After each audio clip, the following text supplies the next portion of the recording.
Today's class we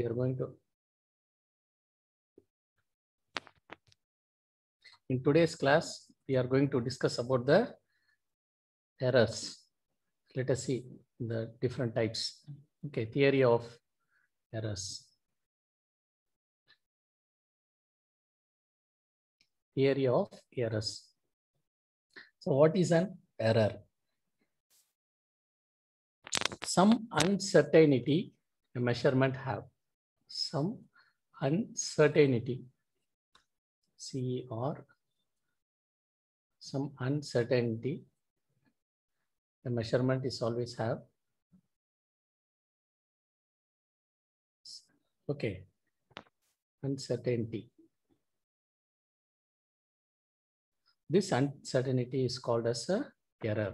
So ஒரு வாட்டி நம்ம மெஷர் பண்ணும்போது ஒருத்தர்கிட்ட வந்து ஒரு லென்த்தை மெஷர் பண்ண சொல்கிறோம். அப்போ மெஷர் பண்ணும்போது 2-3 வாட்டி திருப்பி கேட்குறோன்னு வச்சுக்கோங்க. இது வந்து 100% இது இருக்குமா அப்படின்னு பார்த்தோம்னா டவுட் வில் அரைஸ். ஏன்னா ராங்காக ரெக்கார்டிங் எடுத்துக்கலாம், இல்லை இன்ஸ்ட்ருமெண்ட் சரியாக இல்லாமல் இருந்திருக்கலாம், இல்லை அந்த சூழ்நிலை ஃபேவரபுளாக இல்லாமல் இருந்திருக்கலாம். So there is every chance of uncertainty. 100% வந்து அக்யூரேட் அப்படின்றது வந்து மெஷர்மெண்ட்டில் வந்து வெரி வெரி ரேர். மோரார்லெஸ் ஒரு 90 to 95% தான் வந்து அக்யூரேட்டாக முடியும். ஓகே, அப்போ ஒரு மெஷர்மெண்ட்டில் ஒரு சில அன்சர்டனிட்டி இருக்கும். அந்த அன்சர்டனிட்டியை தான் நம்ம என்னன்னு சொல்கிறோம், we call that uncertainty as error. அதுதான் எரர்னு சொல்கிறோம். Okay, any calculation made using the measured value will also have an error. நம்மளால accurate measurements பண்ண முடியாது. It is not possible to make exact measurements in an experiment. இது நம்ம practical செய்யும் போதும் இல்லை நீங்கள் லேப்ல எல்லாம் பார்த்துருப்பீங்க.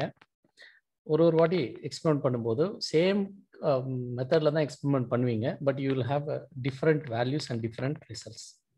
ஓகே, சரி. அப்போது வாட் இஸ் அன் எரர்னா uncertainty in measurement. Uncertainty in measurement பண்ணும்போது ஏற்படக்கூடிய அந்த அன்சர்டனிட்டியை தான் நம்ம வந்து எரர்னு சொல்கிறோம். ஓகே, சரி. Next accuracy. அக்யூரசினா எவ்வளோ நியர் வேல்யூ.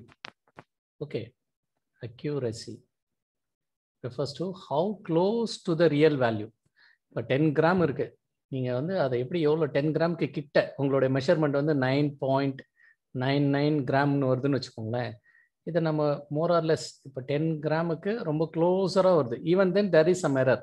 உண்மையிலேயே அந்த இன்ஸ்ட்ருமெண்ட் வந்து அந்த மெட்டீரியல் வந்து 10 கிராம் இருக்கு, பட் நாம் மெஷர் பண்ணும்போது எவ்வளோ நமக்கு தெரியுது, 9.99. அப்போது இங்கே கண்டிப்பாக எரர் இருக்குது, தேர் இஸ் நோ டவுட். இதில் கட்டாயம் வித்தியாசம் இருக்குது.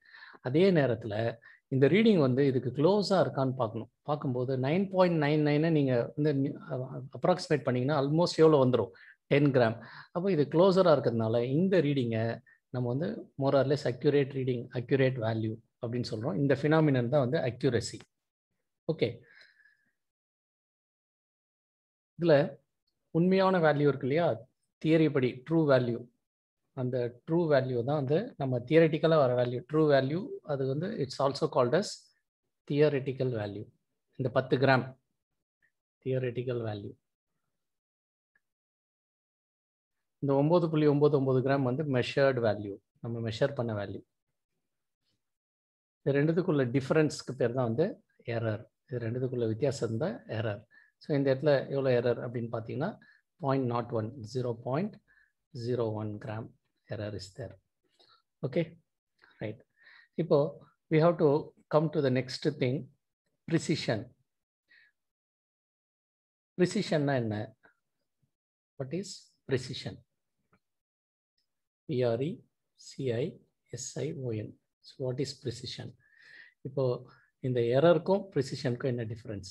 ப்ரிசிஷன்னா ஒரு மெஷரிங் இன்ஸ்ட்ருமெண்ட் ஒரு வேல்யூவை எத்தனை வாட்டி மெஷர் பண்ணாலும் ஓரளவுக்கு க்ளோஸரான வேல்யூ. நான் வந்து கரெக்டான வேல்யூன்னு சொல்ல. இப்போ இந்த 10 கிராம் இருக்குது, ஒரு இன்ஸ்ட்ருமெண்ட் வச்சு மெஷர் பண்ணுறீங்க. இந்த 10 கிராம் தான் வரணும்னு இல்லை, ஒரு 8.5 கிராம் கூட வரலாம். பட் எத்தனை வாட்டி மெஷர்மெண்ட் பண்ணாலும் அந்த 8.5 சுற்றி 8.47, 8.51, 8.52, 8.47. If you get readings like that, then the instrument is precise.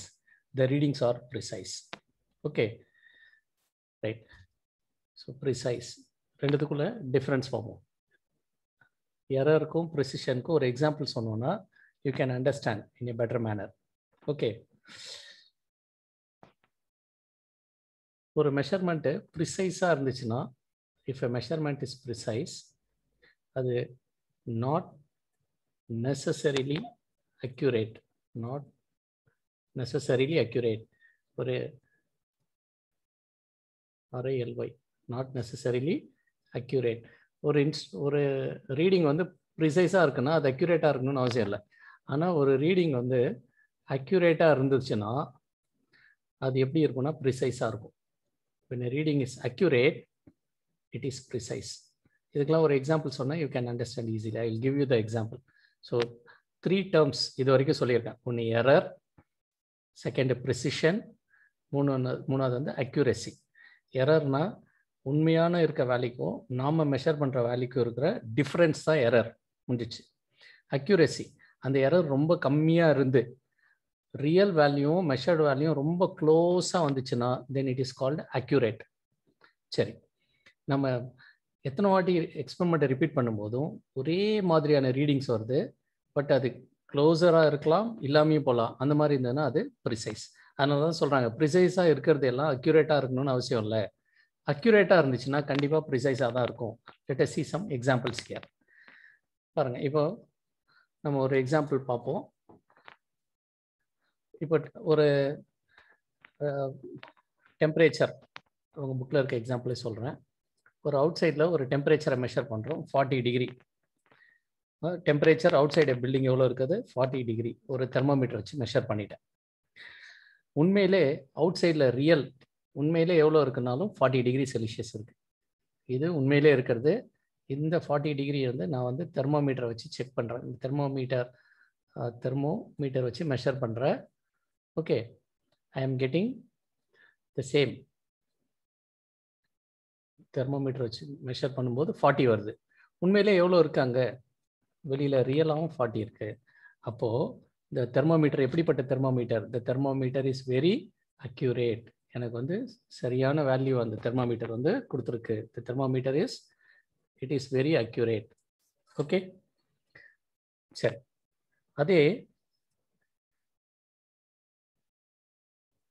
இதே மாதிரி வேல்யூ, இதே 40, 40.1, 39.9 அந்த மாதிரி அந்த தெர்மோமீட்டர் இதே இந்த 40க்கு நியராகவே கொடுத்துச்சுன்னு வச்சுக்கோங்களேன். செகண்ட் டைம் அதே தெர்மோமீட்டர் வச்சு மெஷர் பண்ணுறேன். ஒரு வாட்டி 40 டிகிரி வருது, ஒரு வாட்டி 40.01 டிகிரி வருது. ஸோ ஒரு வாட்டி 39.99 டிகிரி வருது, ஒரு வாட்டி 39.98 டிகிரி வருது. இப்போ இது எல்லாமே, இந்த ரீடிங்ஸ் எல்லாமே பார்த்தீங்கன்னா they are all very closer to 40. அப்போ 40 க்ளோசராக இருக்கிறதுனால அந்த தெர்மோமீட்டரை நான் என்னன்னு சொல்கிறேன்னா ப்ரிசைஸ். ஓகே, ஒரு வாட்டி அக்யூரேட்டாக இருந்துச்சுன்னா அது கண்டிப்பாக எப்படியும் இருக்கும், ப்ரிசைஸாகவும் இருக்கும். ஆனால் ப்ரிசைஸாக இருக்கிறது அக்யூரேட்டாக இருக்குமானா கஷ்டம்தான், கண்டிப்பாக சொல்ல முடியாது. Let us see another example for that. Let us discuss the second example. இப்போ ஒரு ரெஃப்ரிஜரேட்டர் இருக்கு. Second example I am giving. ஒரு ரெஃப்ரிஜரேட்டர், அந்த ரெஃப்ரிஜரேட்டரோட டெம்பரேச்சர் எவ்வளோன்னு சொல்லிட்டு நான் ஒரு தெர்மோமீட்டர் வச்சு மெஷர் பண்ணுறேன். ஃபர்ஸ்ட் டைம் 10.6 டிகிரி, எல்லாமே செல்சியஸ். 10.6 வருது, அப்புறம் 10.3 வருது, அப்புறம் 10.1 வருது, அப்புறம் 10.5, மறுபடியும் 10.6, அப்புறம் 10.2, 10.2, next time 10.1, again I am getting 10.1, 10.3. இந்த மாதிரி நான் வந்து அந்த தெர்மோமீட்டர் வச்சு மெஷர் பண்ணும்போது இந்த மாதிரியான ரீடிங்ஸ் அப்படியே வந்துக்கிட்டே இருக்கு. ஸோ இந்த மாதிரி ரீடிங்ஸ் வந்துச்சுன்னு வச்சுக்கோங்களேன், எல்லாமே 10 ரேஞ்சில் இருக்குது. நான் வந்து ரெஃப்ரிஜரேட்டருடைய ரியல் டெம்பரேச்சர் என்னன்னு இது வரைக்கும் சொல்லலை. ரெஃப்ரிஜரேட்டரோட டெம்பரேச்சர் எவ்வளோன்னு மெஷர் பண்ணுறதுக்கு ஒரு இன்ஸ்ட்ருமெண்ட் யூஸ் பண்ணியிருக்கேன். ஒரு தெர்மோமீட்டர் அப்படின்ற ஒரு இன்ஸ்ட்ருமெண்ட் யூஸ் பண்ணி அதில் வர ரீடிங்ஸ் எல்லாத்தையும் நோட் பண்ணிவிட்டு இந்த ரீடிங்கை வச்சு பார்த்தோம்னா எல்லாமே 10+லே இருக்குது. எல்லாமே 10, அரௌண்ட் 10லே இருக்குது. அரௌண்ட் 10.1, 10.2 அந்த ரேஞ்சிலே இருக்கா. அப்போது அந்த தெர்மோமீட்டர் எப்படிப்பட்ட தெர்மோமீட்டர்னா ப்ரிசைஸ் தெர்மோமீட்டர். ஒரு இன்ஸ்ட்ருமெண்ட்லேருந்து வரக்கூடிய மல்டிபிள் ரீடிங்ஸை ரிப்பீட்டடாக க்ளோசர் வேல்யூலே இருந்துச்சுன்னா we call it as precise. சரி, இங்கே இது ப்ரிசைஸாக இருக்குது. ஆனால் இந்த தெர்மாமீட்டர் அக்யூரேட்டா அப்படின்னு பார்க்கணும். அக்யூரேட்டான்னு தெரியணும்னா நமக்கு ரியல் வேல்யூ தெரியணும். உண்மையிலே அந்த ரெஃப்ரிஜிரேட்டரோட டெம்பரேச்சர் எவ்வளோ அப்படின்னு பார்த்தோம்னா 9 டிகிரி செல்சியஸ். ஆனால் நம்ம தெர்மாமீட்டர் வச்சு மெஷர் பண்ணும்போது நமக்கு வந்த ரீடிங்ஸ்லாம் என்ன 10.3, 10, 10.5 லைக் தட் இந்த மாதிரி வந்திருக்கு. அப்போ இது கம்பேர் பண்ணி பார்த்தீங்கன்னா கண்டிப்பாக அக்யூரேட் கிடையாது. ஏன்னா 9, 10 எவ்வளோ டிகிரி டிஃப்ரென்ஸ் இருக்குது? 1 டிகிரி 10%, 10% வேரியேஷன் இருக்குது. அப்போது அந்த தெர்மாமீட்டர் வந்து அக்யூரேட் கிடையாது, but it is precise. The thermometer is not accurate. புரிஞ்சுக்கோங்க, அக்யூரேட்டுக்கும் அக்யூரேசிக்கும் ப்ரிசிஷனுக்கும். எத்தனை வாட்டி நீங்கள் இன்ஸ்ட்ருமெண்ட்டை யூஸ் பண்ணாலும், எத்தனை வாட்டி ரீடிங் எடுத்தாலும் ஒரே மாதிரி வந்ததுன்னா அது ப்ரிசைஸ். அது கரெக்டாக இருக்கணும்னு அவசியம் கிடையாது. ஓகே, அதுதான் இந்த எக்ஸாம்பிளில் நான் சொல்லியிருக்கேன். இப்போ இந்த தெர்மாமீட்டர் வந்து ப்ரிசைஸு, ஆனால் எப்படி இல்லை, அக்யூரேட்டாக இல்லை. இந்த எக்ஸாம்பிளில் பார்த்தோம் இல்லையா, அந்த 40 டிகிரி, அந்த தெர்மாமீட்டர் அக்யூரேட்டாக இருந்துச்சுன்னா, அந்த தெர்மாமீட்டர் அக்யூரேட்டாக இருந்துச்சுன்னா எத்தனை வாட்டி நீங்கள் மெஷர் பண்ணாலும் அது அந்த அக்யூரேசி பக்கத்திலே உள்ள ப்ரிசைஸ் வேல்யூ கொடுக்கும். அக்யூரேட்டாக இருந்தால் ப்ரிசைஸாக இருக்கும். ப்ரிசைஸாக இருந்துச்சுன்னா அக்யூரேட்டாக இருக்கலாம், அக்யூரேட் இல்லாமல் இருக்கலாம். இதுக்கு இன்னொரு எக்ஸாம்பிள் பாருங்கள். இன்னொரு தெர்மாமீட்டர் வச்சு நான் மெஷர் பண்ணுறேன் அதே ரெஃப்ரிஜிரேட்டரை. அது எவ்வளோ காட்டுதுன்னா 9.1 degree Celsius, 9 degree Celsius, 8.99 degree Celsius, 9.01 degree Celsius, 9.02 degree Celsius, இந்த மாதிரி காமிக்குது. இது வேற, முன்னாடி இருந்த எக்ஸாம்பிள் வேற, அது வேற தெர்மாமீட்டர். அந்த தெர்மாமீட்டரோடைய ஸ்டேட்டஸ் நம்ம பார்த்துட்டோம். அது எப்படிப்பட்ட தெர்மாமீட்டர்னா நாட் அக்யூரேட், அக்யூரேட்டாகவே இல்லை. ஆனால் அது எப்படிப்பட்ட ரீடிங் கொடுத்தது? ப்ரிசைஸ். இந்த செகண்ட் தெர்மாமீட்டர் பாருங்க. இந்த தெர்மாமீட்டரு இந்த 9க்கு பக்கத்தில் உள்ள ரீடிங்காகவே கொடுத்துட்டு இருக்கு. அப்போ மோரர்லெஸ் இது எப்படி இருக்குன்னா அக்யூரேட். இதோடைய கன்சிஸ்டன்சி பாருங்க, எல்லாமே 9 ரேஞ்சிலேயே வருது. அதனால இது என்னது? ப்ரிசைஸ். இங்க அக்யூரேட், ப்ரிசைஸ். இங்க ப்ரிசைஸ், நாட் அக்யூரேட். இங்க அக்யூரேட், ப்ரிசைஸ். ஸோ இதில் தான் கன்க்ளூஷன் நம்ம சொல்கிறோம். இப்போ அக்யூரேட்டாக இருந்துச்சுன்னா கண்டிப்பாக அக்யூரேட் மீன்ஸ் டெஃபினட்டாக என்னவா இருக்கும்? ப்ரிசைஸாக இருக்கும். ஆனால் ஒரு இன்ஸ்ட்ருமெண்ட் வந்து ப்ரிசைஸாக இருந்துச்சுன்னா அது அக்யூரேட்டாக இருக்கலாம், ஃபர்ஸ்ட் ஆப்ஷன். அப்படி இல்லை, அக்யூரேட்டாக இல்லாமல் கூட இருக்கலாம், நாட் அக்யூரேட். அதுதான் இங்கே நம்ம பார்த்துருக்கோம் 3 எக்ஸாம்பிள்ஸில். இதுக்கு இன்னொரு விஷுவல் எக்ஸாம்பிள் வேணாலும் நான் தரேன். Just go through, let us have a quick revision. அப்படியே பார்த்துக்குவோம். ஒரு இன்ஸ்ட்ருமெண்ட் மெஷர்மெண்ட் பண்ணும்போது நமக்கு ஏற்படக்கூடிய அந்த டிஃப்ரென்ஸ், அந்த அன்சர்டனிட்டியை தான் நம்ம என்னன்னு சொல்லணும்? எரர் அப்படின்னு சொல்கிறோம். அடுத்தது அக்யூரேசி. நம்ம ட்ரூ வேல்யூக்கு க்ளோஸராக நம்ம மெஷர்மெண்ட் இருந்ததுன்னா அது அக்யூரேட். க்ளோஸராக இல்லை, ஆனால் எத்தனை வாட்டி மெஷர் பண்ணாலும் ஒரே மாதிரி ரேஞ்சிலே வருது, அது ப்ரிசைஸ். ஓகே, அக்யூரேட்டாக இருந்துச்சுன்னா ப்ரிசைஸாக இருக்கும், ப்ரிசைஸாக இருந்தால் அக்யூரேட்டாக இருக்கலாம், எல்லாமே இருக்கலாம். Okay, let us go to the visual example. இப்போ பாருங்கள், ஒரு விஷுவல் எக்ஸாம்பிள் பார்ப்போம். இங்கே ஒரு சர்க்கிள் இருக்குது, இதுதான் ஒரு டார்கெட், இதுதான் மிட் பாயிண்ட், இதுதான் நம்மளுடைய டார்கெட். இந்த இடத்த வந்து ஹிட் பண்ண சொல்கிறாங்க. இந்த இடத்த வந்து நம்ம ஹிட் பண்ணோம். ஓகே, ஸோ ஒன் டைம் வந்து இங்கே ஹிட் பண்ணியிருக்காங்க, நெக்ஸ்ட் டைம் இங்கே ஹிட் பண்ணியிருக்காங்க, அப்புறம் இங்கே ஹிட் பண்ணுறாங்க, இங்கே ஹிட் பண்ணுறாங்க. இப்போ இந்த ஷூட்டருடைய ஹிட்டிங் எல்லாத்தையும் பார்த்தீங்கன்னு வச்சுக்கோங்களேன், இதுக்கு க்ளோஸராக இல்லை. க்ளோஸராக இருந்தால் நம்ம என்னன்னு சொல்லுவோம்? அக்யூரேட். இது எல்லாமே பக்கத்தில் இருந்தால் ப்ரிசைஸ். இது வேற இடத்துல இருக்குது, இது வேற இடத்துல இருக்குது. லுக் அட் இதோடைய டிஸ்டன்ஸ்லாம் வேற ஒன்று ஒரு இடத்துல இருக்குது. அப்போ ப்ரிசைஸாகவும் இல்லை, அக்யூரேட்டாகவும் இல்லை. ஸோ வாட் இஸ் திஸ் ஷூட்டிங்னோ? நாட் அக்யூரேட், அக்யூரேட்டாகவும் இல்லை, அண்டு நாட் ப்ரிசைஸாகவும் கிடையாது. இப்போ இன்னொரு ஷூட்டிங் பார்ப்போம். This is the target. இதான் நம்மளுடைய டார்கெட். ஒரு ஷூட்டர் ஷூட் பண்ணுறாரு. ஃபர்ஸ்ட் டைம் இங்கே வருது, செகண்ட் டைம் இங்கே, தேர்ட் டைம் இங்கே, ஃபோர்த் டைம் இங்கே, ஃபிஃப்த் டைம் இங்கே. இப்போ எல்லாமே இப்போது அவரோட ஷூட்டிங் பார்த்தீங்கன்னா ரியலுக்கு பக்கத்தில் இல்லை. பக்கத்தில் இல்லாததுனால நாட் அக்யூரேட், உண்மை கிட்ட இல்லை, உண்மையான வேல்யூஸ் கிட்ட இல்லை, அதனால நாட் அக்யூரேட். பட் எத்தனை வாட்டி அவர் ஷூட் பண்ணாலும் வெரி க்ளோசர் வேல்யூஸாகவே வருது. அப்போது க்ளோசர் வேல்யூஸாகவே வந்தால் என்னது? Precise. This is precise. Third let us see the third visualization. Again, இந்த டார்கெட் எடுத்துக்குவோம். இதில் ஷூட்டிங் பண்ணுறாங்க.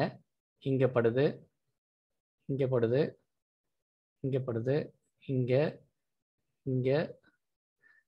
ஓகே, இப்போ பாருங்க, இந்த மாதிரி இருந்துச்சுன்னா இப்படி அந்த டார்கெட்லேயே வந்து பட்டிருக்கு. எக்ஸாக்ட்லி அட் த மிடில் இந்த இடத்துலலாம் ஷூட்டிங் நடக்குது. தென் இதை பார்த்தீங்கன்னா திஸ் இஸ் அக்யூரேட். ஷூட்டிங் வந்து க்ளோஸராக இருக்குது டார்கெட்டுக்கு பக்கத்தில். அதேமாதிரி எத்தனை வாட்டி ஷூட் பண்ணாலும் அங்கேயே இருக்கு. ஒரு வாட்டி கூட எட்ட போயிடக்கூடாது, ரிங்கு கிட்ட போயிடக்கூடாது. இந்த சென்டர்லேயே இருக்கு பாருங்க. அப்போ accurate and also we can say it as precise. இப்போ மூணுத்துக்கும் டிஃப்ரென்ஸ் தெரியுதா பாருங்க. உண்மையான வேல்யூக்கு பக்கத்தில் வேல்யூஸே இல்லை, ஸோ நாட் அக்யூரேட். அந்த எல்லா வேல்யூஸும் வேறு வேறு மாதிரி இருக்குது, நாட் ப்ரிசைஸ். எல்லா வேல்யூஸும் க்ளோஸாக இருக்குது, ஆனால் டார்கெட் கிட்ட இல்லை, ஸோ நாட் அக்யூரேட். பட் இந்த வேல்யூஸ்லாம் ரொம்ப க்ளோஸராக இருக்கிறதுனால நம்ம என்ன சொல்கிறோம், ப்ரிசைஸ். தேர்ட் கேஸ், டார்கெட்டுக்கு பக்கத்துலேயும் இருக்குது, எத்தனை வாட்டி ஷூட் பண்ணாலும் க்ளோஸராக இருக்குது, so accurate and precise. So இந்த எக்ஸாம்பிள் வந்து உங்களுக்கு ஓரளவுக்கு கிளியராக புரிஞ்சிருக்கும் அப்படின்னு சொல்லிட்டு நம்புகிறேன். தென் we go to the numerical example. Number வச்சு ஒரு எக்ஸாம்பிள் சொல்கிறேன். as given in your book. இது காப்பி பண்ணிக்கோங்க.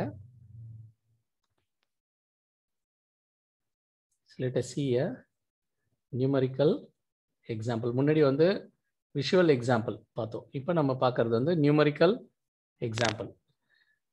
ஒரு லென்த் இருக்கு, ஒரு ஆப்ஜெக்ட் இருக்கதா வச்சுக்கோங்க. இதோடைய ஒரிஜினல் லென்த் எவ்வளோ அப்படின்னு பார்த்தீங்கன்னா 5.678 சென்டிமீட்டர். இதோடைய ஒரிஜினல் லென்த் வந்து 5.678 சென்டிமீட்டர். சரியா? ஒரு இன்ஸ்ட்ருமெண்ட் வச்சு நான் இதை மெஷர் பண்ணி பார்க்குறேன். அந்த இன்ஸ்ட்ருமெண்ட்டோடைய ரெசல்யூஷன் இந்த லீஸ்ட் கவுண்ட் சொல்லுவோம் இல்லையா, அது மாதிரி. ஸோ 0.1 சென்டிமீட்டர், அதில் 0.11 சென்டிமீட்டர் ஆட் ஆகக்கூடிய ஒரு இன்ஸ்ட்ருமெண்ட் வச்சு இதை மெஷர் பண்ணுறேன். மெஷர் பண்ணால் எனக்கு அந்த இன்ஸ்ட்ருமெண்ட்டில் எவ்வளோ வேல்யூ வருதுன்னா 5.5 சென்டிமீட்டர் அப்படின்னு வருது.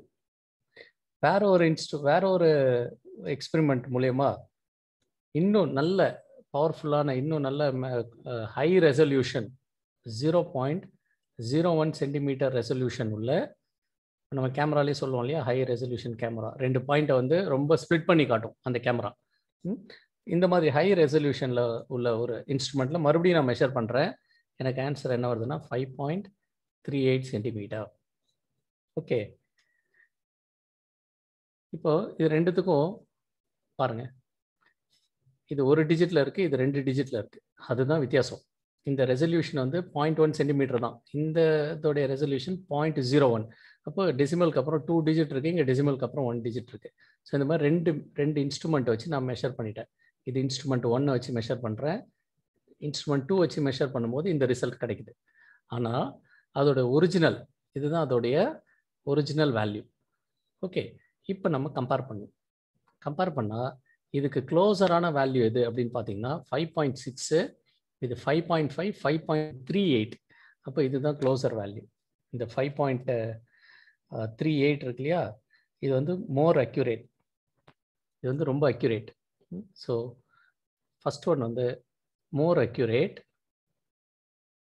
ஆனால் ப்ரிசிஷன் பாருங்கள், இங்கே 2 டிஜிட் 3 டிஜிட்டில் இருக்குது, இங்கே எத்தனை டிஜிட்டில் இருக்குது, 1 டிஜிட்டில் இருக்குது. அப்போ லெஸ் ப்ரிசைஸ். இது வந்து ப்ரிசைஸ் இல்லை, லெஸ் ப்ரிசைஸ். செகண்ட் இன்ஸ்ட்ருமெண்ட் பாருங்கள், அக்யூரேசி கம்மி. இது 5.6 5.5ன்னு காமிச்சிருக்கு, 5.6 5.38ன்னு இந்த மெஷர்மெண்ட்டு காமிச்சிருக்கு. அப்போது இது லெஸ் அக்யூரேட். இதோட ஒன் ஆஃப் த இன்ஸ்ட்ருமெண்ட்டோட ஃபர்ஸ்ட் இன்ஸ்ட்ருமெண்ட்டோட கம்பேர் பண்ணும்போது இது வந்து லெஸ் அக்யூரேட். அதே நேரத்தில் மோர் ப்ரிசைஸ், இதோட டெசிமல் பாயிண்ட் வச்சு பார்க்கும்போது ப்ரிசிஷன் இன்னும் கொஞ்சம் அதிகமாக இருக்குது, மோர் ப்ரிசைஸ். இது வந்து நியூமரிக்கல் எக்ஸாம்பிள் வச்சு நம்ம தெரிஞ்சுக்கிட்டோம். ஓகே, இந்த மாதிரி நம்பர் ஆஃப் டெசிமல்ஸ் இன்க்ரீஸ் ஆகும்போது ப்ரிசிஷன் அதிகமாக இருக்கும். அதாவது ஒரிஜினலாக இருக்கக்கூடிய ஆப்ஜெக்ட்டுக்கு டெசிமல் 3 டிஜிட்டில் இருக்குது, இங்கே டெசிமல் 2 டிஜிட்டில் இருக்குது, இங்கே 1 டிஜிட்டில் இருக்குது. இது 1 டிஜிட்டில் இருக்கிறதுனால லெஸ் ப்ரிசைஸ், இது 2 டிஜிட்டில் இருக்கிறதுனால மோர் ப்ரிசைஸ். ஓகே, பட் வேல்யூஸை பாருங்கள், இது க்ளோசர் வேல்யூவாக இருக்கிறதுனால accurate.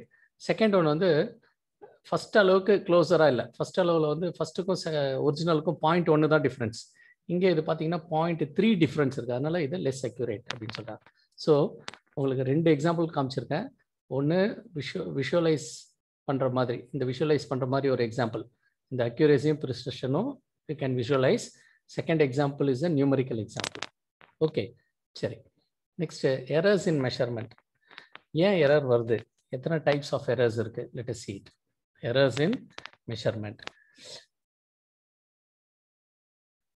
3 types of errors there are. Errors நான் ஏற்கனவே சொல்லிட்டேன். Let us go to the new page. Already I explained you what are errors. So errors நான் சொல்லிட்டேன். Uncertainty in reading, in measuring is called error. The error is of 3 types. There are 3 types of errors. One is systematic error. Systematic error. So ஒரு இன்ஸ்ட்ருமெண்ட்டை use பண்ணி நம்ம readings measure பண்ணும்போது எத்தனை types of errors அப்படின்னு பார்த்தோம்னா நிறைய இருக்குது. அதை குரூப்பாக கிளாஸிஃபை பண்ணியிருக்காங்க. ஃபர்ஸ்ட் குரூப் வந்து systematic error. Second group is called as random error. And the third one is gross error. Systematic error, random error, gross error. Let us see one by one in detail. First, let us see the systematic error. Systematic error na enna paakalam. Let us see. Systematic error. இந்த systematic error அப்படின்னு பார்த்தீங்கன்னா reproducible inaccuracies, நிறைய திரும்ப திரும்ப அதே இன்அக்யூரசிஸ். அக்யூரசின்னா என்னது, correct. இன்அக்யூரசிஸ்னா சரியா இல்லாமல் வேரியேஷன், டிஃப்ரென்ஸ் இருக்கக்கூடிய. Okay, inaccuracies. ரீப்ரொடியூசபிள், மறுபடியும் ப்ரொடியூஸ் பண்ணிகிட்டே இருக்கும். So it gives reproducible inaccuracies. அந்த மாதிரி திரும்ப வந்துட்டே இருந்ததுன்னா அந்த எக்ஸ்பெரிமெண்ட் செய்ய எத்தனை வாட்டி செஞ்சாலும் அந்த தப்பு நடந்துகிட்டே இருக்கும். அந்த மாதிரி தப்பு தொடர்ந்து நடந்துகிட்டே, அந்த எரர் வந்துகிட்டே இருந்ததுன்னா அந்த எரருக்கு பேர் வந்து சிஸ்டமேட்டிக் எரர். இதில் நிறைய கிளாசிஃபிகேஷன் இருக்கு. First one is instrument error. Instrument error அது என்ன? இன்ஸ்ட்ருமெண்ட் எரர், நம்ம மெஷர் பண்ணுற இன்ஸ்ட்ருமெண்ட்டில் ஏதாவது எரர் இருந்ததுன்னா அதுக்கு பேர் இன்ஸ்ட்ருமெண்ட் எரர். இப்போ நீங்கள் ஒரு ஸ்கேல் வச்சுருக்கீங்க, ஸ்கேல் வச்சு இந்த கோடை வந்து மெஷர் பண்ண சொல்கிறேன். உங்கள் ஸ்கேலை இந்த டிப்பு உடைச்சிட்டு இருக்கு, டிப்பு அப்படியே தேஞ்சு போயிடுச்சு. எடுத்தோடனே 0 வரல, 2லேருந்து ஆரம்பிக்குது. நான் உங்களை இதை மெஷர் பண்ண சொன்னால் நீங்கள் ஸ்கேலை பக்கத்தில் வச்சிங்கன்னா இந்த இடத்துல 2ல் ஆரம்பித்து இந்த இடத்துல 7ல் முடியுதுன்னு வச்சுக்கோங்களேன். நீங்கள் இந்த 2வை சரியாக கவனிக்கல, இந்த இன்ஸ்ட்ருமெண்ட்டில் எரர் இருக்குது, சரியாக கவனிக்கல.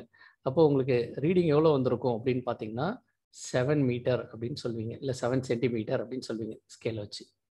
ஆனால் உண்மையிலே இது 7 சென்டிமீட்டர் இல்லை. ரீடிங் எதுலேருந்து ஆரம்பிக்குது? 2க்கு அப்புறம் தான் வருது ரீடிங்கே.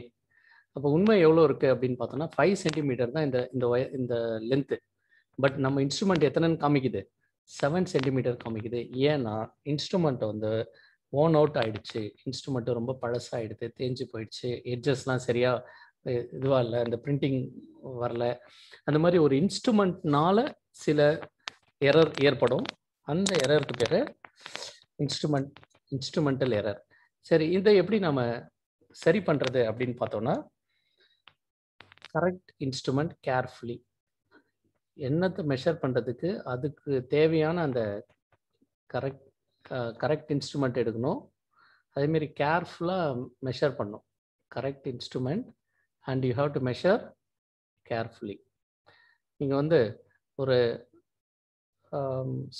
சின்ன லென்த் மெஷர் பண்ணணும்னு வச்சுக்கோங்க. ஸ்க்ரூ காஜ் யூஸ் பண்ண வேண்டிய இடத்துல நான் ஸ்கேல் யூஸ் பண்ணுறேன் sir, metre tape inch tape use பண்ணுற இடத்துல நான் ஸ்கேல் யூஸ் பண்ணுறேன். அந்த மாதிரி மாற்றி யூஸ் பண்ணக்கூடாது. எந்த இன்ஸ்ட்ருமெண்ட்டை வச்சு என்ன மெஷர் பண்ணணுமோ அந்த கரெக்டான இன்ஸ்ட்ருமெண்ட்டை தான் பயன்படுத்தணும். அதே நேரத்தில் கேர்ஃபுல்லாக இன்ஸ்ட்ருமெண்ட்டை ஹேண்டில் பண்ணணும். ஸோ கரெக்ட் இன்ஸ்ட்ருமெண்ட்டை கேர்ஃபுல்லாக ஹேண்டில் பண்ணோன்னா இந்த இன்ஸ்ட்ருமெண்டல் எரர் நம்ம இது பண்ணலாம். அதே மாதிரி நான் சொன்ன மாதிரி இந்த இன்ஸ்ட்ருமெண்ட்ல எந்தவித டேமேஜஸும் இருக்கக்கூடாது. This is the first error called systematic error. Okay, எரர்ஸ்னா uncertainty. 3 groups of errors are there: systematic, random, gross. அதில் ஃபஸ்ட்டு சிஸ்டமேட்டிக். இந்த சிஸ்டமேட்டிக் எரரில் ஒரு வாட்டி எரர் வந்துச்சுன்னா திரும்ப திரும்ப அந்த எரர் வந்துக்கிட்டே இருக்கும். அதில் first error is the instrument error. Instrument சரியாக இல்லாததுனால வர்றது. இது தப்பான இன்ஸ்ட்ருமெண்ட்டை பயன்படுத்துனதுனாலையும் வர்றது. ஸோ ரொம்ப ஜாக்கிரதையாக சரியான, அதே நேரத்தில் இன்ஸ்ட்ருமெண்ட்டில் எந்தவித டேமேஜஸும் இல்லாத இன்ஸ்ட்ருமெண்ட் யூஸ் பண்ணும்போது நம்ம இந்த சிஸ்டமேட்டிக் எரரில் வர இன்ஸ்ட்ருமெண்ட் எரரை அவாய்ட் பண்ண முடியும். சரி, சிஸ்டமேட்டிக் எரரில் செகண்ட் டைப் என்ன அப்படின்னு பார்த்தோம்னா, second type is imperfection in experimental technique or procedure. Imperfection in technique, imperfection in experimental technique or procedure. Experimental technique. So ஒரு எக்ஸ்பெரிமெண்ட்டை எப்படி பண்ணணும்னு ஒரு ரூல்ஸ் இருக்குது. அதை பர்ஃபெக்டாக பண்ணாமல் ரொம்ப அலட்சியமாக பண்ணுறோன்னு வச்சுக்கோங்களேன். ஓகே, அந்த ரூல்ஸை அந்த ப்ரொசீஜரை ஃபாலோ பண்ணாமல் நம்ம மட்டும் எக்ஸ்பெரிமெண்ட் பண்ணிகிட்டு இருந்தோம். PROCEDURE procedure. இம்பர்ஃபெக்ஷன் இன் எக்ஸ்பெரிமெண்டல் டெக்னிக். எக்ஸ்பெரிமெண்டல் டெக்னிக்கை நம்ம கரெக்டாக ஃபாலோ பண்ணல, அந்த ப்ரொசீஜரை சரியாக ஃபாலோ பண்ணலன்னா அப்போ வர எரருக்கு பேர் இம்பர்ஃபெக்ஷன் எரர். எக்ஸாம்பிள் பார்த்தீங்கன்னா ரொம்ப சிம்பிள். இப்போ ஒரு கலோரிமீட்டர் வச்சு எக்ஸ்பெரிமெண்ட் பண்ணுறோம். கலோரிமீட்டர் வச்சு எக்ஸ்பெரிமெண்ட் பண்ணும்போது உள்ளே ஒரு பிராஸ் கண்டெய்னர் வச்சுருப்போம். அது உள்ள ஒரு ஸ்டிரர் இருக்கும். இதில் லிக்விட் வச்சுருப்போம். இதோட ஹீட்டை பற்றி தான் நம்ம மெஷர் பண்ண போகிறோம். அப்போது இந்த இடத்துல இன்சுலேட்டர் யூஸ் பண்ணியிருப்போம். இப்போ நான் போடுற இந்த ஏரோ மார்க் இது எல்லாமே என்னென்னா இன்சுலேட்டர். காட்டன் யூஸ் பண்ணியிருக்கணும், ஒரு இன்சுலேட்டர். இந்த இடத்துல காட்டன் யூஸ் பண்ணாமல் நீங்கள் மட்டும் எக்ஸ்பெரிமெண்ட் செஞ்சீங்கன்னு வச்சுக்கோங்களேன், உள்ளே இருக்க அந்த லிக்விடோட ஹீட் சீக்கிரமாக குறைய ஆரம்பிச்சிடும். ஸோ உங்களுக்கு தப்பான ஒரு ரிசல்ட்டை கொடுக்கும். அதுதான் இம்பர்ஃபெக்ட் எக்ஸ்பெரிமெண்டல் ப்ரொசீஜர். ஒரு சின்ன எக்ஸாம்பிள் அது.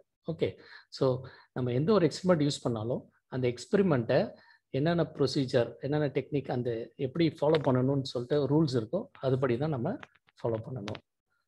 Okay, third error. ஸோ இது என்னென்னா by following the procedure. Instrumental error எப்படி நம்ம மினிமைஸ் பண்ணுறதுனா பை ஃபாலோயிங் த ப்ரொசீஜர். என்ன ப்ரொசீஜரில் எக்ஸ்பெரிமெண்ட் பண்ணணுமோ அதை பண்ணோன்னா சரியாயிடும். And third one, personal errors. சிஸ்டமேட்டிக்கில் பர்சனல் எரர் மூணாவது error. So what are this personal errors? ஒரு இண்டிவிஜுவலுக்கு இந்த பர்சனல் வரும். ஏன்னா இனிஷியல் செட்டப்பு ஒழுங்காக வச்சுருக்க மாட்டாங்க. ஒரு அப்சர்வேஷன் எடுக்கும்போது ஒரு கேர்லெஸ்ஸாக அப்சர்வ் பண்ணுறது. ஸோ கேர்லெஸ்னஸ் இன் அப்சர்வேஷன். ஒரு இண்டிவிஜுவல், ஒரு தனிநபர் ரீடிங் எடுக்கும்போது ரொம்ப கேர்லெஸ்ஸாக எடுக்கிறது. அதுமாரி ஒரு இன்ஸ்ட்ருமெண்ட் யூஸ் பண்ணும்போது ஸோ இனிஷியல் செட்டப் இருக்குது. ஒரு இன்ஸ்ட்ருமெண்ட்டுக்கும் ஒரு இனிஷியல் செட்டப் இருக்குது. அந்த இனிஷியல் செட்டப் கரெக்டாக ஃபாலோ பண்ணணும். இனிஷியல் செட்டப் ஃபாலோ பண்ணாமல், இனிஷியல் செட்டப் நாட் ஃபாலோட், சரியாக ஃபாலோ பண்ணாமல் எக்ஸ்பெரிமெண்ட்டை ஸ்டார்ட் பண்ணோன்னா அப்பயும் நம்மளால தான் அது வருது. இன்ஸ்ட்ருமெண்ட்டில் எந்த தப்பும் இல்லை. நாம் அந்த ப்ரொசீஜரை ஃபாலோ பண்ணாமல், அந்த எக்ஸ்பெரிமெண்ட்டை கரெக்டாக செட் பண்ணாமல் நம்ம ரீடிங் எடுக்கிறதுனால வரது. ஓகே, அப்புறம் நம்மளுடைய கேர்லெஸ்னஸ்னால வரது. அப்புறம் நம்ம ப்ரிகாஷன்ஸ், இம்ப்ராப்பர் ப்ரிகாஷன்ஸ், கொஞ்சம் கூட முன்னெச்சரிக்கையாக இல்லாமல், அதனால் வர எரருக்கு பேர் பர்சனல் எரர்ஸ். நிறைய எக்ஸாம்பிள் சொல்லலாம். இப்போ பார்த்தீங்கன்னு வச்சுக்கோங்களேன், ஒரு ஹீட் எக்ஸ்பெரிமெண்ட் பண்ண போகிறீங்க, இல்லை ஒரு எலக்ட்ரிக்கல் எக்ஸ்பெரிமெண்ட் பண்ண போகிறீங்க. அப்போது பக்கத்தில் எந்த வித மேக்னெட்டும் இருக்கக்கூடாது. இது ஒரு ஒயர்னு வச்சுக்கோங்க. இதில் கரண்ட் பாஸ் ஆகுது. நீங்கள் இந்த கரண்ட் எவ்வளோன்னு மெஷர் பண்ண போகிறீங்க. ஐ தான் கரண்ட் எவ்வளோன்னு மெஷர் பண்ணுறீங்க. பட் பக்கத்தில் ஒரு மேக்னெட்டை வச்சுக்கிட்டு இதை எக்ஸ்பெரிமெண்ட் பண்ணீங்கன்னு வச்சுக்கோங்களேன், இந்த கரண்ட்டு உண்மையாலும் இதில் ஒரு கரண்ட் போகும். இந்த மேக்னெட் தப்பான அந்த கரண்ட்டோட வேல்யூவை சேஞ்ச் பண்ணி தப்பாக ஒரு ரீடிங் காட்டும். அப்போ இங்கே மேக்னெட் பக்கத்தில் வைக்கக்கூடாது. கரண்ட்டை மெஷர் பண்ணும்போது நியர்பையில் எந்த வித மேக்னெட்டிக் மெட்டீரியல்ஸும் இருக்கக்கூடாது. அப்போ இது யார் வச்சது, எப்படி இருந்ததுன்னு கேட்டிங்கன்னா கேர்லெஸ்னஸ். அதுமாரி நம்ம செட்டப் பண்ணும்போது ப்ரிகாஷன்ஸ் ஆரம்பத்திலே எடுக்கல, ஏதோ கேஷுவலாக ரொம்ப கேர்லெஸ்ஸாக எக்ஸ்பெரிமெண்ட் பண்ணுறோம். அதான் personal errors. Okay, next errors due to external causes.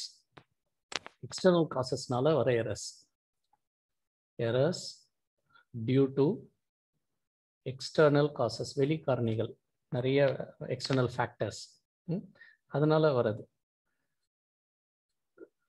அந்த எரருக்கெல்லாம் பேர் வந்து சிஸ்டமேட்டிக் எரரில் 4th கேட்டகரியில் வருது. பார்த்தீங்கன்னா ஒரு ராட் இருக்குது.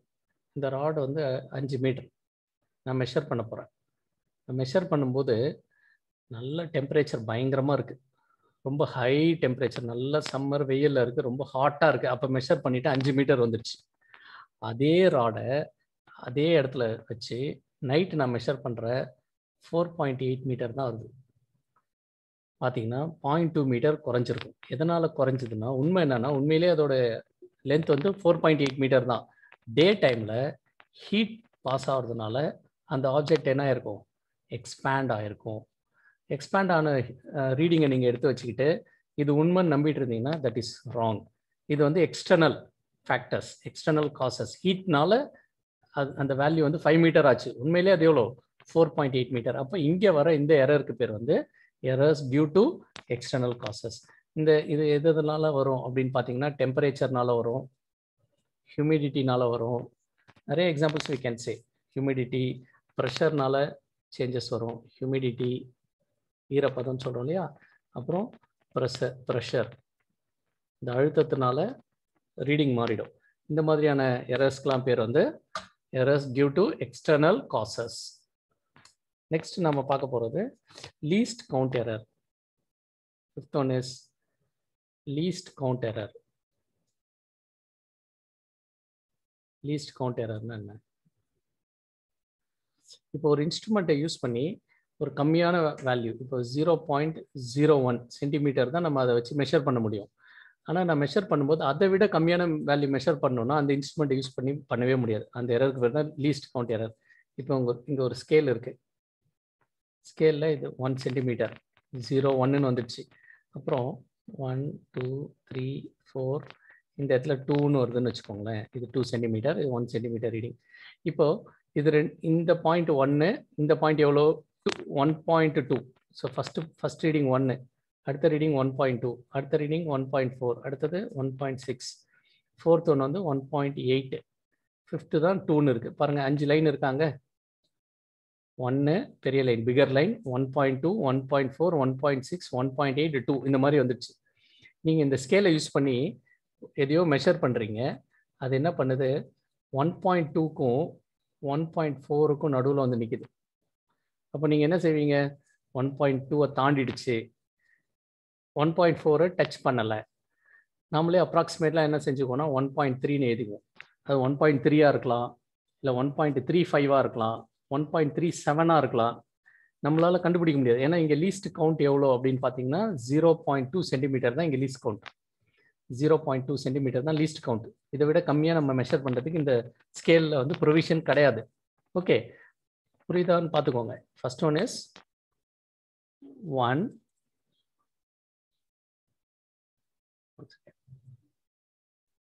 ஃபர்ஸ்ட் ஒன் இஸ் 1, அப்புறம் 2, 1.2, 1.4, 1.6, 1.8, 2. இப்போ 1.2க்கும் 1.4க்கும் நடுவில் ஒரு ஆப்ஜெக்ட் இருக்குது. அதை மெஷர் பண்ணுறேன். அந்த லென்த் வந்து 1.2க்கும் 1.4க்கும் நடுவில் நிற்கிது. அப்போ நான் 1.2 எடுத்துக்கிறதா 1.4 எடுத்துக்கிறதா தெரியாது. நான் 1.3 எடுத்துக்கிறேன், ஏன்னா ரெண்டுத்துக்கும் நடுவில் இருக்குது, பிட்வீனில் இருக்குது. நான் 1.3 எடுத்துக்கிறேன் அப்படின்னு எடுத்துக்கிட்டேன்னா அப்பயும் நமக்கு தெரியாது அது 1.3ஆ, 1.35ஆ, 1.36ஆ, 37ஆ, 32ஆன்னு தெரியாது. ஏன்னா இந்த இன்ஸ்ட்ருமெண்ட்டோட லீஸ்ட் கவுண்ட்டு 0.2. நான் வந்து 0.2 சென்டிமீட்டரில் எனக்கு இங்கே வரல. ஸோ இந்த எரருக்கு பேர் வந்து least count error. So systematic எரரில் 5 கிளாசிஃபிகேஷன்ஸ் வி ஹவ் சீன். ஒன்று வந்து இன்ஸ்ட்ருமெண்ட்னால வர error, imperfection in experimental technique, personal error, error due to external causes, and least count error. இதெல்லாம் வந்து systematic error. Next title நம்ம பார்க்க போகிறது, next title is random errors. இந்த random errors என்ன அப்படின்னு பார்க்கலாம். இது ரேண்டமாக வருது, எப்படி வருதுன்னே தெரியாது, ஆனால் எரர் வரும். Unpredictable variation, unpredictable, predict பண்ண முடியாது, யூகிக்க முடியாது. அன்பிரடிக்டபிள், ஏன் காரணம் தெரியாது. அந்த மாதிரி அன்பிரடிக்டபிள் வேரியேஷன்ஸ், அது ப்ரெஷரு, டெம்பரேச்சர், வோல்டேஜு, இல்லை பர்சனல், ஏதோ ஒரு காரணம். இப்போ நம்ம முன்னாடி பார்த்தோம்ல, அந்த எக்ஸ்டர்னல் காசஸ்னால வந்திருக்கலாம், இல்லை பர்சனல் எரர்னால வந்திருக்கலாம். ஓகே, இல்லை இன்ஸ்ட்ருமெண்ட் அந்த மாதிரி ஏதோ ஒரு காரணத்தினால வருது. சரியா? இந்த ரேண்டம் எரர்ஸ்க்கு இன்னொரு பேர் வந்து சான்ஸ் எரர்ஸ். சான்ஸ் எரர்ஸ் அப்படின்னு சொல்லுவாங்க. This random error is also called as chance errors. பாருங்க, இப்போ ஒரு பர்சன் ஒரு எக்ஸ்பெரிமெண்ட்டை ரிப்பீட் பண்றாரு. ஒரு person repeats an experiment. Repeats and experiment. ஒரு எக்ஸ்பெரிமெண்ட்டை ரிப்பீட் பண்ணிக்கிட்டே இருக்காரு. ரிப்பீட் பண்ணும்போது he gets different values. வேற வேல்யூ வருது. ஃபர்ஸ்ட் டைம் மெஷர் பண்றாரு, அவருக்கு வந்த வேல்யூ வந்து A1. ஏதோ ஒரு வேல்யூ வச்சுக்கோங்க, A1. செகண்ட் டைம் மெஷர் பண்றாரு, வேற வேல்யூ வருது A2. தேர்ட் டைம் A3 வேற. ஆனால் நான் க்ளோஸாக இருக்கலாம், அதை பற்றி கவலை இல்லை. இது 4.51 வந்த வேல்யூ தான் A1ன்னு சொல்கிறேன். 4.50 வந்த வேல்யூவை A2ன்னு சொல்கிறேன். 4.49 வந்தது A3ன்னு சொல்கிறேன். அப்புறம் A4, A5. ஸோ நிறைய வாட்டி ஒரு 6 வாட்டி எக்ஸ்பெரிமெண்ட் பண்ணுறோம். 6 வாட்டியில் ஒரு 6 டைம்ஸில் ஒரு 2 டைம்ஸ் பார்த்தீங்கன்னா சேம் ரீடிங் ரிப்பீட் ஆயிருக்கு. இங்கேயும் 4.51, இங்கேயும் 4.51. மீதி எல்லாமே வேற reading, different readings. Remaining things are all okay. 4.47 இந்த மாதிரி வந்துட்டு இருக்கு. இந்த மாதிரி இருந்துச்சுன்னா ஒரே ஒரு பர்சன் எக்ஸ்பெரிமெண்ட்டை ரிப்பீட் பண்ணும்போது டிஃப்ரெண்ட் ரீடிங்ஸ் அவருக்கு கிடைக்குது. ஓகே, இந்த டிஃப்ரெண்ட் ரீடிங்ஸ் கிடைக்கும்போது இதுதான் வந்து ரேண்டம் எரர்ஸ். இது வந்து நம்ம என்ன ரீடிங் அவர் நோட் பண்ணிக்கணும். இதில் எது அக்யூரேட் அப்படின்னா எதுவுமே அக்யூரேட் கிடையாது. So what is a thing we have to follow? No, we have to go for a arithmetic mean. நம்ம என்ன செய்யணும்? அரித்மெட்டிக் மீன் எடுக்கணும். அரித்மெட்டிக் மீன் என்ன? எல்லா வேல்யூஸையும் கூட்டி நம்பர் ஆஃப் வேல்யூஸால் டிவைட் பண்ணணும். First one A1 + A2 + A3 + A4 + A5 + A6 whole divided by டோட்டலாக எத்தனை ரீடிங்ஸ் இருக்குன்னா 6 ரீடிங்ஸ். இதை நம்ம வேற விதமாக எப்படி எழுதலாம்னா சம்மேஷன் யூஸ் பண்ணலாம். AM is equal to summation of okay 1/n. பாருங்க 1/n எத்தனை readings? n number of readings, 6 reading. இங்கே ஐயோட வேல்யூ 1லேருந்து n வரைக்கும் கொடுத்து AI. I is equal to 1 to n AI. இதுக்கு என்ன மீனிங்னா நீங்கள் எக்ஸ்பேண்ட் பண்ணி பார்த்தீங்கன்னா 1/n அப்படியே காமனாக இருக்கும். ப்ராக்கெட் போட்டுக்கோங்க. I equal to 1 அப்படின்னா ஏக்கு AIன்னு இருக்கா, அப்போ என்ன வந்துடும்? ஐக்கு 1னா A1. சமேஷன் மீனிங் என்னன்னா ப்ளஸ். அப்புறம் ஐக்கு எவ்வளோ கொடுக்கணும்? 2, A2 ப்ளஸ். அப்புறம் ஐக்கு என்ன வரும்? 3. அந்த மாதிரி போயிட்டே இருக்கும். லாஸ்ட் ரீடிங் என்னவா இருக்கும்னா லாஸ்ட் எங்கே போய் முடியுது? எண்ணில் முடியுது இல்லையா?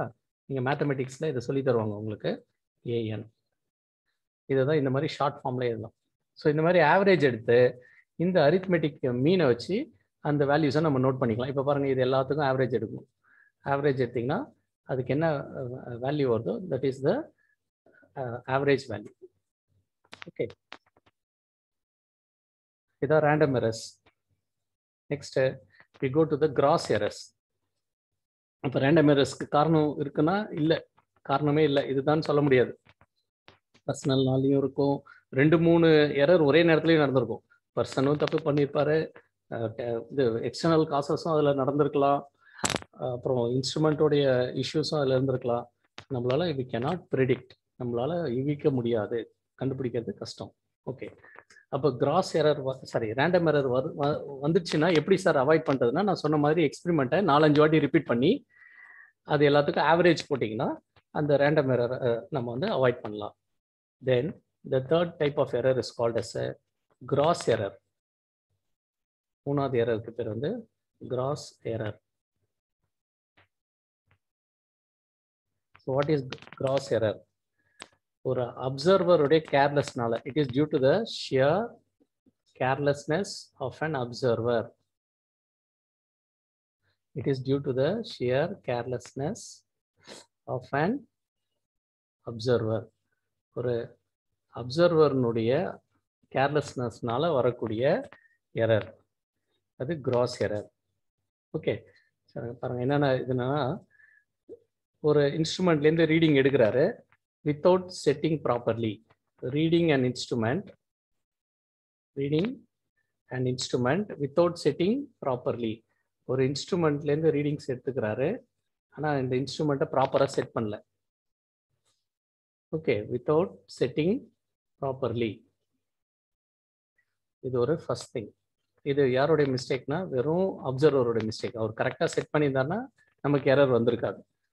அடுத்தது அப்சர்வேஷனை ரொம்ப ராங் மேனரில், தப்பான விதத்தில் அப்சர்வேஷன் எடுக்குது. எப்படி ரூல்ஸ் இருக்கும் இப்படி தான் மெஷர் பண்ணணுன்னு, இவங்க வந்து ராங் மேனர், தவறுதலாக அப்சர்வேஷன் எடுக்கிறது. எரர் வருமேன்னு கவலைப்படுறது இல்லை, எந்தவித ப்ரீகாஷன்ஸும் இல்லை. No bothering of errors, no botherings of errors and no precautions. முன்னெச்சரிக்கை நடவடிக்கையும் இல்லை, கவலைப்படுறதும் இல்லை. தப்பாக ரீடிங் எடுப்பாங்க, அதை அப்படியே கண்டினியூ பண்ணிக்கிட்டே இருப்பாங்க. சரியா? இன்ஸ்ட்ருமெண்ட்டை தப்பாக செட் பண்ணிவாங்க, தப்பாக ரீடிங் எடுப்பாங்க, எந்தவித ப்ரிகாஷன்ஸும் இருக்காது. சிலர் இன்ஸ்ட்ருமெண்ட்டில் பார்ப்பாங்க ரீடிங் 6.7ன்னு இருக்கும் இன்ஸ்ட்ருமெண்ட்டில், ஆனால் அவங்க நோட்டில் எழுதும்போது 7.6ன்னு எழுதுவாங்க. அங்கே இருக்கிறது 6.7, இவங்க ரெக்கார்ட் பண்ணுறது 7.6. அப்போ தப்பு இல்லையா?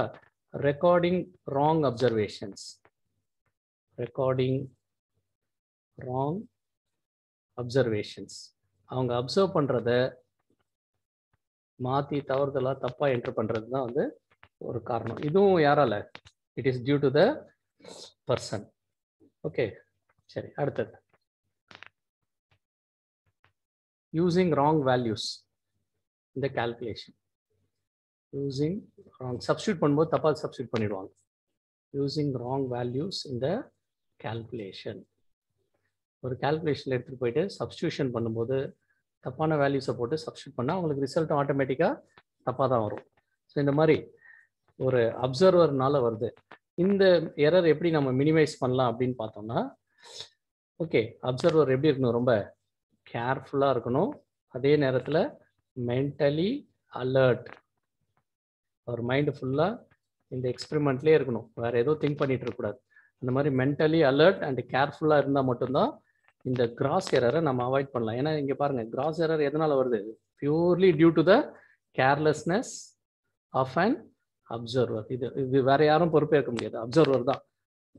எக்ஸ்பெரிமெண்ட்டை தப்பாக செட் பண்ணுறது, தப்பாக ரீடிங் எடுக்கிறது, ப்ரிகாஷன்ஸ் எடுக்காமல் இருக்கிறது, எதை பற்றியும் பாதர் பண்ணுறது இல்லை, ராங்கான அப்சர்வேஷனை நோட் பண்ணிக்கிறது நோட் புக்கில், சப்ஸ்டியூட் பண்ணும்போது தப்பான வேல்யூ சப்ஸ்டியூட் பண்ணுறது. So these are all coming under gross errors. These are the types of errors. Okay, சரி.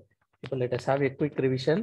நம்ம ரிவிஷன் பண்ணிவிட்டு அப்புறம் எரர் எப்படி அனலைஸ் பண்ணுறது, எப்படி ப்ராபகேட் ஆகுதுன்றதை நெக்ஸ்ட் கிளாஸ் பார்ப்போம். அதுக்கு முன்னாடி let us have a 1 minute or 2 minutes revisions.